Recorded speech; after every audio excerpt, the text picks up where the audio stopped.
See, go through the adjustments now. I think first one we have done. Page 110 ले लो सब लोग. Page 110. First adjustment क्या है? Closing stock.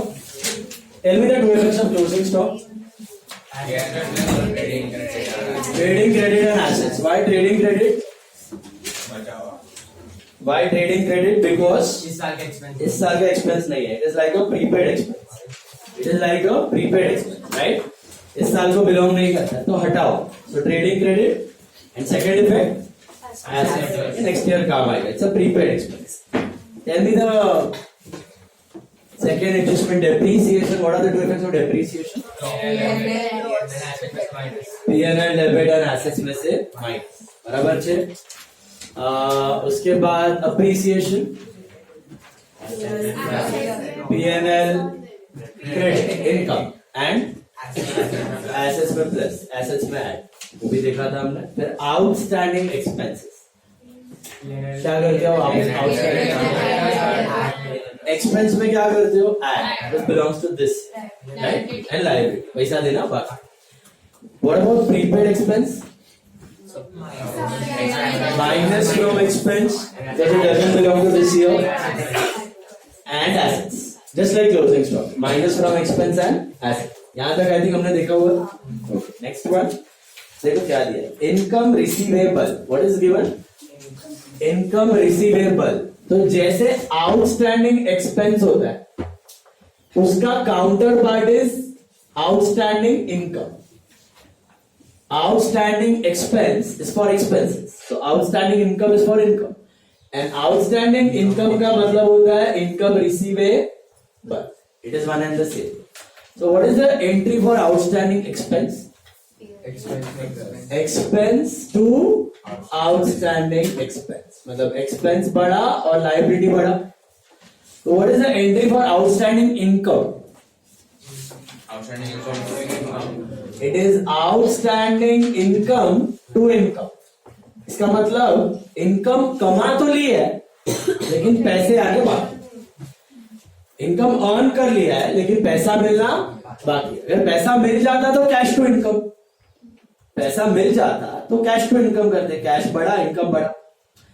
पैसा मिलना बाकी है तो outstanding income to income record तो करना पड़ेगा क्योंकि अक्रूवल कंसेप्ट बोलता है expenses and incomes are recorded on earned basis.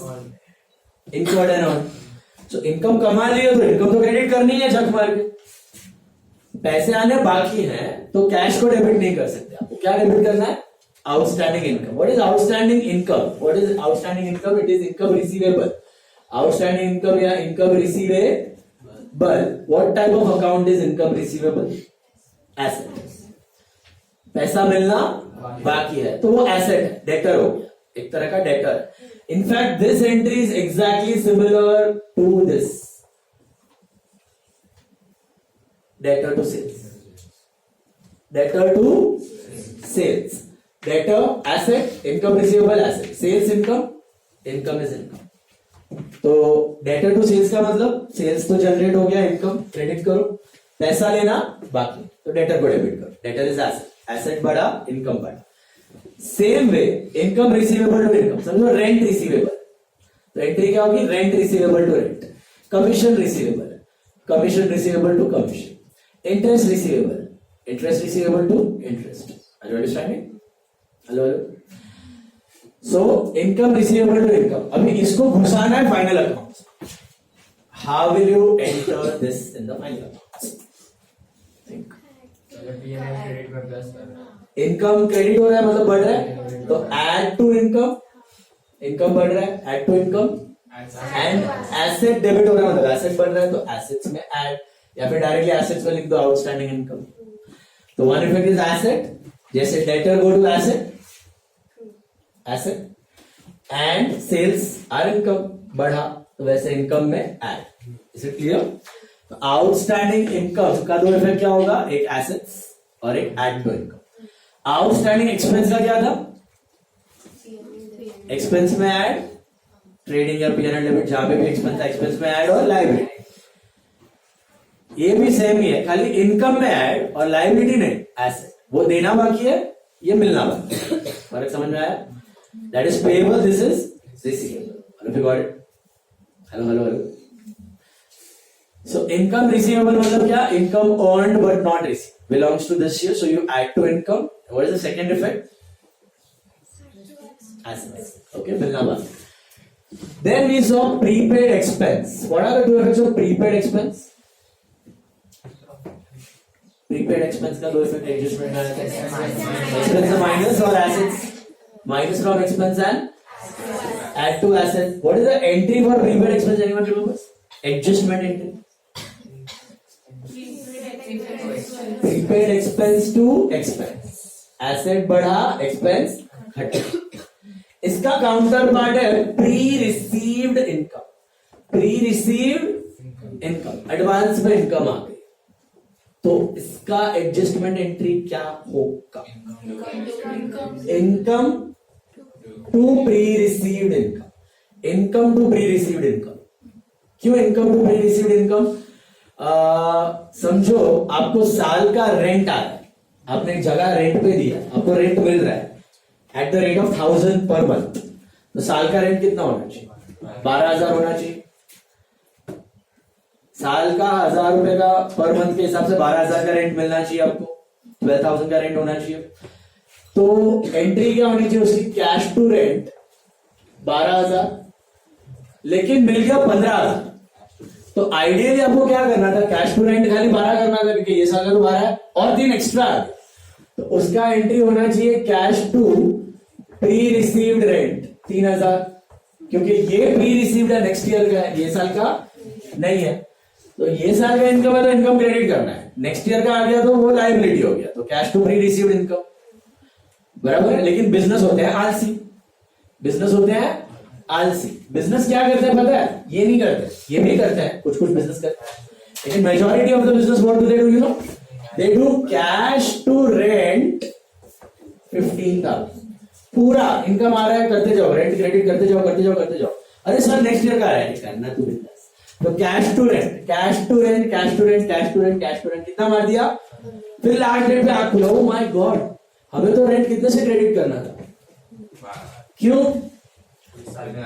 इस साल का इनकम तो 12 ही था, तो 12 से क्रेडिट होना चाहिए था, तो साला 15 से कर दिया. Oh my God. अभी फाइनल अकाउंट के दिन पे एडजस्ट कर.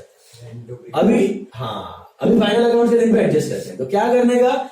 रेंट एक्सेस क्रेडिट हो गया तो उसको डेबिट दे दो. Rent debit to pre received rent. कितना पता है? आप ये दो एंट्रीज देखो और ये दो एंट्रीज देखो, सेम ही है. देखो इस एंट्री में कैश कितने से डेबिट हो रहा है? 12 + 3 15. इन दोनों को देखो, कैश डेबिट हो रहा है 12 + 3 15, 15 ही है टोटल. रेंट कितने से क्रेडिट हो रहा है? 12. रेंट कितने से क्रेडिट हो रहा है? 15 - 3 12. Pre received rent got credit of 3, pre received rent got credit of 3.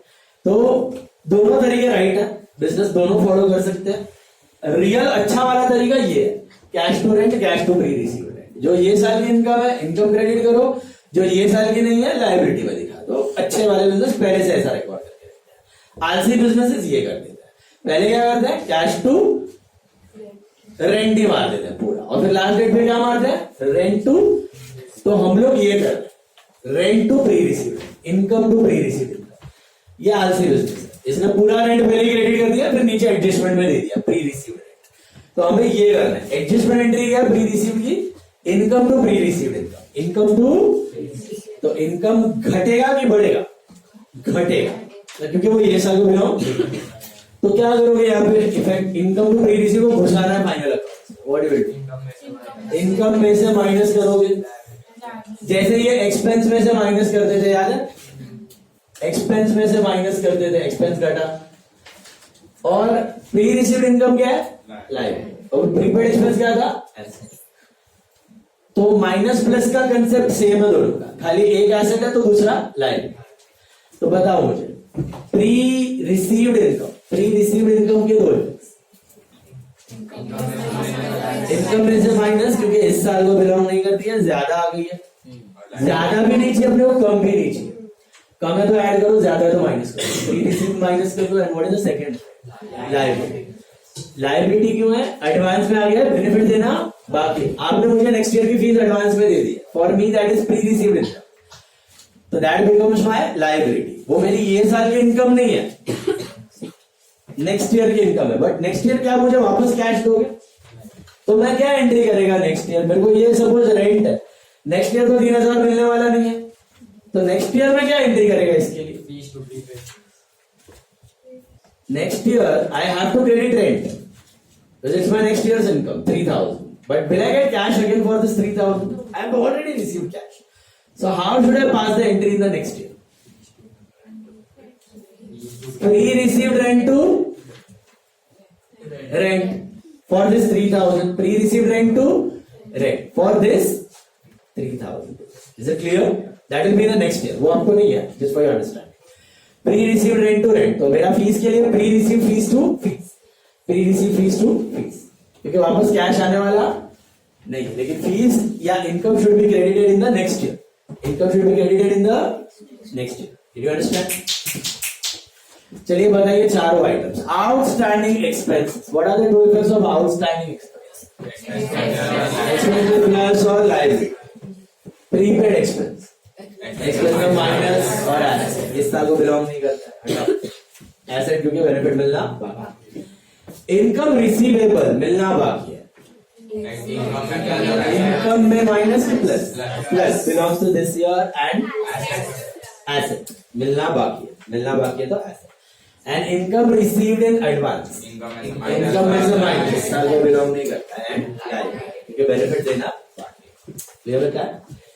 अगर अटक भी गए तो ये एंट्रीज हैं, एंट्रीज याद रखो, एंट्रीज अपने आप है तो प्लस माइनस तो कर ही सकते हो। प्रीपेड एक्सपेंस, ये एसेट बढ़ा, एक्सपेंस घटा, ये इनकम घटा, लायबिलिटी बढ़ा। इनकम एसेट लायबिलिटी यही चीज है। Is it clear? If you know the entry, you will be able to tackle the adjustment properly. Logically बैठा दिमाग में? लॉजिक क्या है कि इस साल में अर्न्ड इनकम इनकर्ड एक्सपेंस उतना ही होना चाहिए, कम भी नहीं ज्यादा भी नहीं। ज्यादा है तो माइनस करो, कम है तो ऐड करो। आउटस्टैंडिंग मतलब कम है तो ऐड करो, प्री रिसीव प्रीपेड मतलब ज्यादा है तो माइनस करो। ठीक है, बढ़िया। Then you have unrecorded purchase, ये शायद मैंने डिस्कस भी किया था एक बार, अनरिकॉर्डेड परचेज, अनरिकॉर्डेड सेल। मुझे बताओ क्रेडिट परचेज ऑफ गुड्स की एंट्री क्या होती है? क्रेडिट परचेज टू क्रेडिटर, समझो ये 10,000 थे और आपने रिकॉर्ड करना भूल गए, इनको घुसाना है फाइनल अकाउंट में। परचेज टू क्रेडिटर कैसे डालो? Trading account, purchase to creditor, how will you घुसाओ फाइनल अकाउंट? परचेज डेबिट हो रहा है, बढ़ रहा है कि घट रहा है? एक्सपेंस बढ़ा तो ट्रेडिंग डेबिट में क्या एड टू परचेज, परचेज बढ़ेगा, एंड लायबिलिटी है क्रेडिटर्स, क्रेडिट हो रहा है मतलब बढ़ रहा है घट रहा है, तो ये add to creditors, add to purchase, add to creditor, simple. Hello hello, इसका काउंटर पार्ट है अनरिकॉर्डेड सेल्स, तो अनरिकॉर्डेड सेल्स की एंट्री है डेटर टू सेल्स, अभी 6,000 के अनरिकॉर्डेड रह गए, तो अभी रिकॉर्ड करो, तो डेटर क्या है? एसेट, डेबिट हो रहा है मतलब, तो क्या करोगे? एड टू डेटर्स, बढ़ रहा है और पैसा लेने का बढ़ेगा, जो भी लेना था वो तो है ही, और बढ़ेगा 6,000, एड। सेल्स क्या है? इनकम है, इनकम क्रेडिट हो रहा है मतलब बढ़ रहा है, तो एड टू सेल्स, तो add to debtor, add to sales, that's for unrecorded sales. And unrecorded purchase, add to purchase, add to creditors. Is that clear? Cool. समझा सबको? कभी कभी ऐसा भी दे सकते हैं, unrecorded purchase returns, unrecorded purchase returns.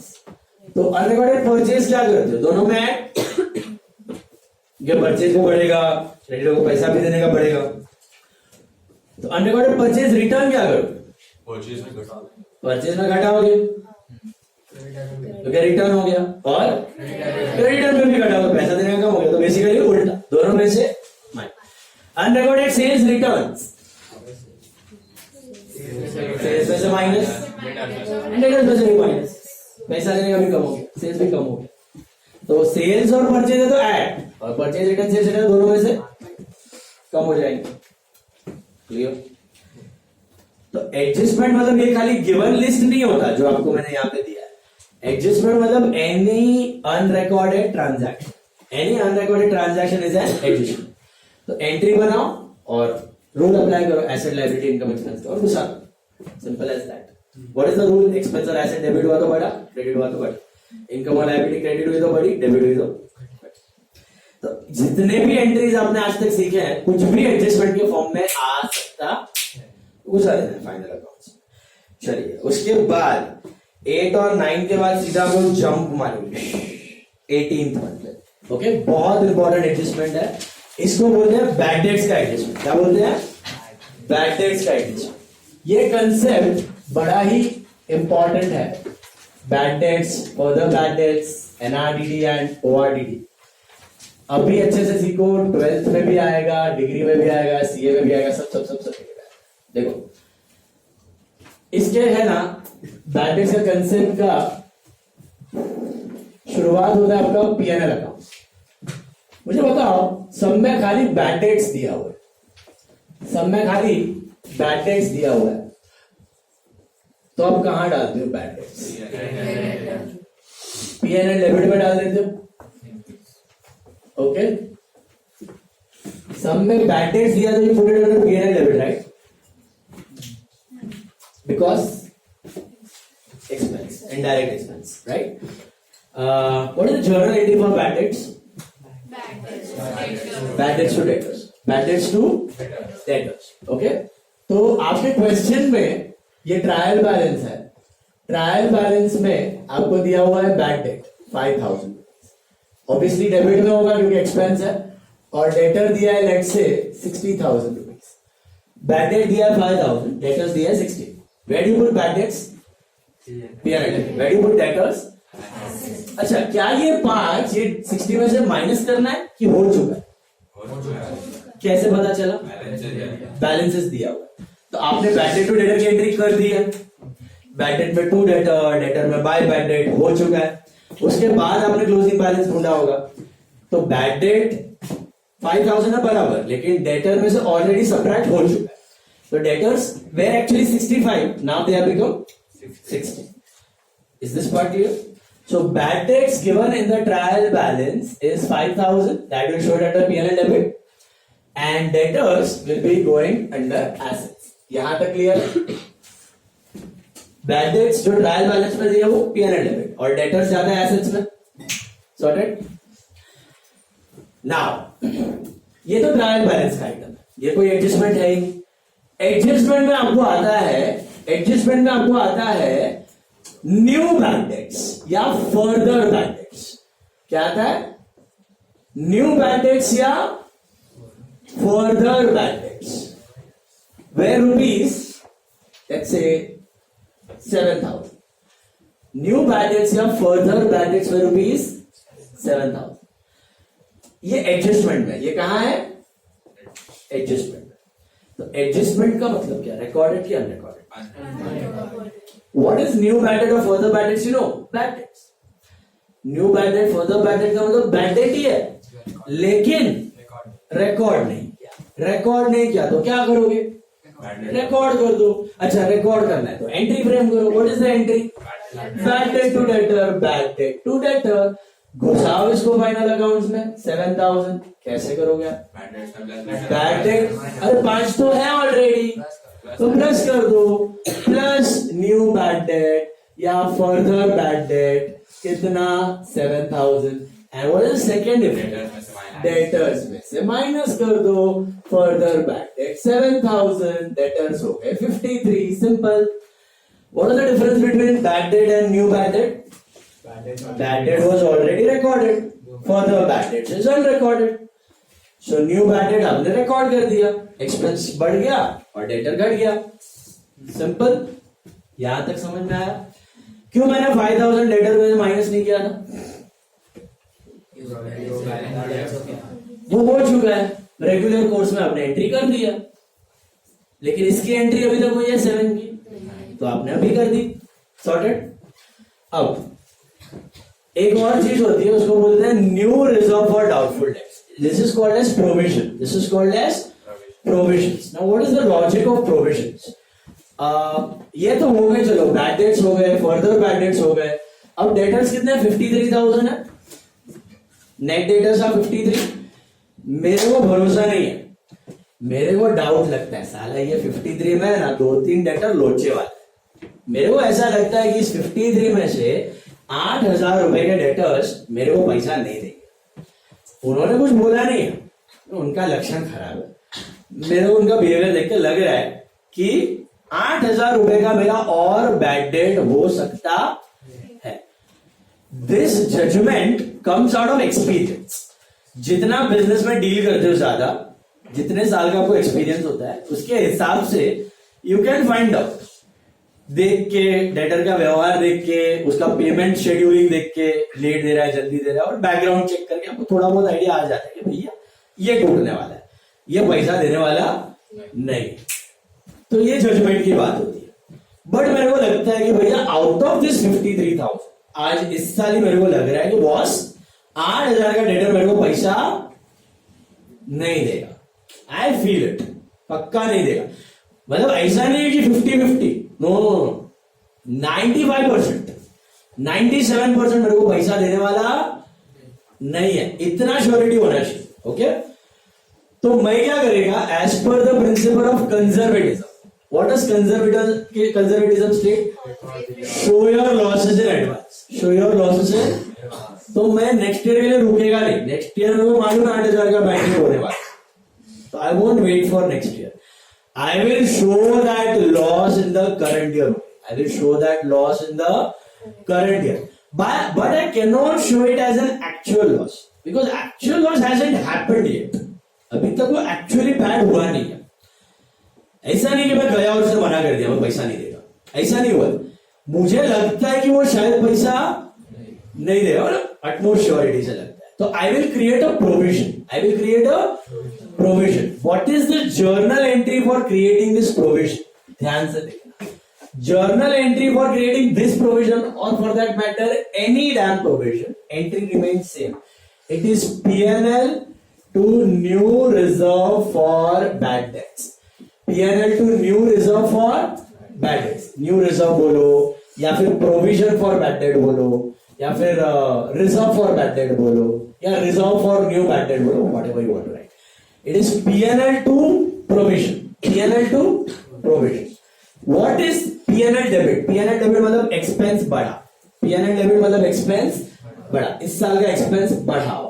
And what is this provision? You know, it's a liability. Provision is a liability. So new reserve for bad debts is actually a liability, 8,000 rupees. So what will I do today itself on the date of final accounts? I feel that this guy is not going to pay me